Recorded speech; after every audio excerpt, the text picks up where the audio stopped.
22 अप्रैल को जम्मू कश्मीर के पहलगाम में आतंकवादियों के द्वारा 26 निर्दोष पर्यटकों की गोली मारकर हत्या कर दी गई थी, जिसके बाद से पूरे देश में आक्रोश व्याप्त हो गया था। और इस घटना के बाद भारत सरकार भी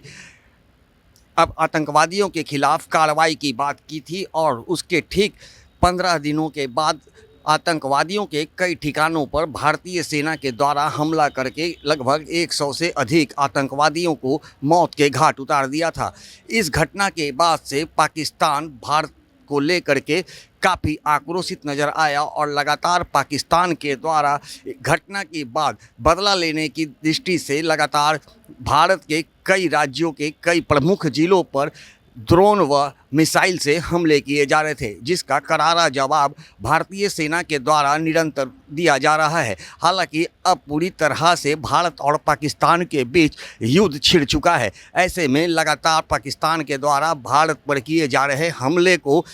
भारतीय सेना के द्वारा निरस्त किया जा रहा है। हालांकि अब मामला काफ़ी तूल पकड़ चुका है, जिसके कारण अब देश के कई राज्यों में अलर्ट घोषित कर दिया गया है। इसी कड़ी में बिहार में को भी अलर्ट घोषित किया गया है और किसी भी तरह की कोई अप्रिय घटना ना हो, इसको लेकर के सरकार काफ़ी संवेदनशील है। बता दें कि इस पूरे मामले को लेकर के मुख्यमंत्री नीतीश कुमार बिहार के बॉर्डर क्षेत्रों में अधिकारियों के साथ बैठक कर रहे हैं। आज मुख्यमंत्री नीतीश कुमार बिहार के उप मुख्यमंत्री सम्राट चौधरी व बिहार सरकार के मंत्री विजय चौधरी एवं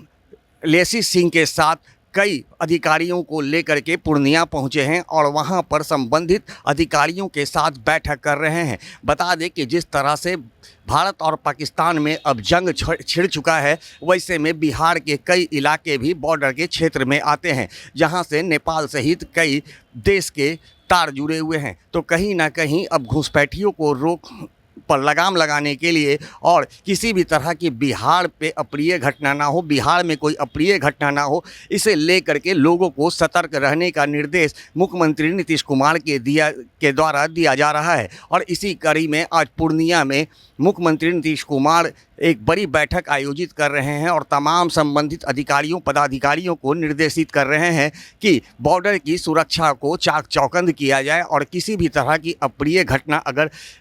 पाक के द्वारा या फिर किसी विरोधियों के द्वारा दिया जाता है तो उसका करारा जवाब दिया जाए। तो कहा जा सकता है कि जिस तरह से पूरे देश में ही नहीं पूरे विश्व में भारत और पाकिस्तान के बीच जंग की बात सामने आ रही है, ऐसे में पाकिस्तान के द्वारा अगर भारत पे हमला किया जा रहा है तो निश्चित रूप से भारतीय सेना इसका करारा जवाब भी दे रही है। उसी कड़ी में यह बैठक आयोजित की गई है और संबंधित पदाधिकारियों को यह दिशा निर्देश दिया गया है कि किसी भी तरह की अप्रिय घटना अगर किसी असामाजिक तत्वों के द्वारा, आतंकियों के द्वारा या फिर किसी विरोधी देशों के द्वारा किया जाता है तो उसका करारा भी जवाब दिया जाए। तो इसी कड़ी में आज मुख्यमंत्री नीतीश कुमार सुबह सुबह पूर्णिया पहुंचे हैं और एक बड़ी बैठक कर रहे हैं। अब देखना दिलचस्प होगा कि जिस तरह से पाकिस्तान के द्वारा जम्मू कश्मीर, गुजरात, राजस्थान, दिल्ली सहित कई राज्यों पर आतंकवादियों के पाकिस्तान के द्वारा हमले किए जा रहे हैं, उसका असर बिहार में देखने को मिलेगा या नहीं, ये तो आने वाला समय ही बताएगा। लेकिन इतना तो तय है कि इस पूरी घटना को लेकर के बिहार सरकार